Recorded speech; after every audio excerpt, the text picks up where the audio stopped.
All right, in other news, 2 women from Maine and thousands from across the country are blaming a very popular flea and tick medication, which is making their dogs sick and in some cases worse. If you're a pet owner, you're going to want to hear this.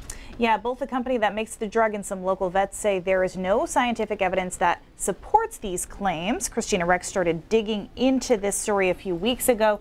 And Christina, there seems to be a real debate going on between the pet owners and the veterinarians. Yeah, absolutely, Lee and Amanda. I spoke with 2 women from Maine. One of them is from Poland, the other from Lewiston. They have 2 different dog breeds, and the 2 of them have never even met, but their experiences are very similar.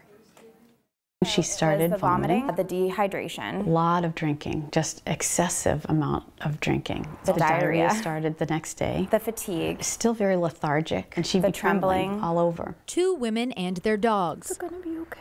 2 Maine towns. And down. 2 years apart. There, good girl. One very similar story. We don't have kids, like human children.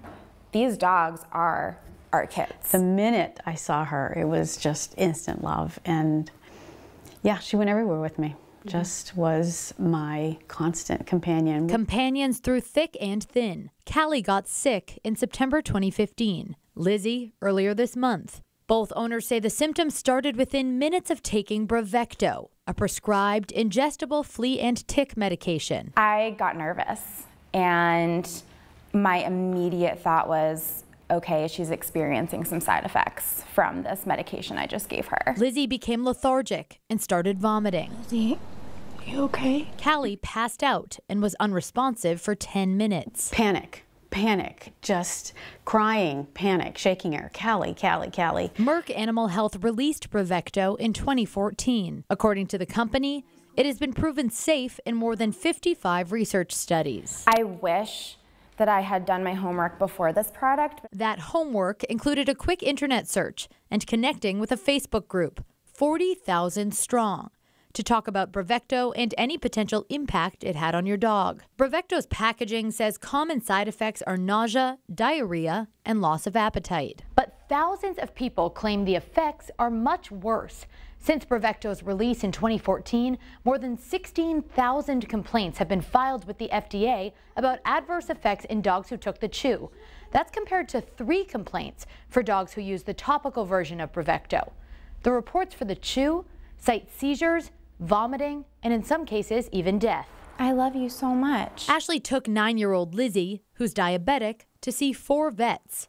Each one said Bravecto isn't the problem. Nursing Lizzie back to health has cost more than $4,000. I went to the vets, and they assured me that this was safe. Barbara's 8-month-old Australian Labradoodle, Callie, was prescribed Bravecto. And I remember asking 3 times, are you sure it's safe? Because there was just a little voice that said, ingestible pesticide. Merck denies that Bravecto caused these illnesses, saying that in Lizzie's case, it would be premature and irresponsible and potentially actionably false to suggest or speculate otherwise. No veterinarian has been able to definitively determine that Bravecto either was or was not the cause of illness for both Lizzie and Callie. You want to trust in these doctors, you want to trust in these pharmaceutical companies. Why no scientific evidence? Do you need help? Vets we spoke with say many people don't get necropsies performed to determine their pet's cause of death. This was true for Barbara. Emotionally, I couldn't have them do it.